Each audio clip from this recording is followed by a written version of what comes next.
నేను మీతో ఉంటానని చెప్పలేదే. చేతులు కలుపుతాను అన్నావుగా. చేతులు కలుపుతాను అన్నాను. మీరు నాతో కలవాలి అనుకుంటే.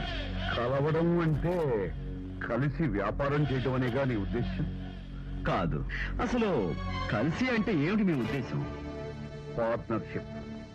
పార్ట్నర్షిప్ అది నడి సముద్రంలో షిప్ లాంటిది. ఎవడు ఏ మూల నుండి చిన్న కన్నం కొట్టినా అమాంతం సముద్రంలో మునిగిపోతుంది. మరి నువ్వు మాతో కోరుకునేది ఏ షిప్? నేను మీతో కాదు, మీరు నాతో కోరుకునేది ఏ షిప్? ఫ్రెండ్షిప్? నో. రిలేషన్షిప్?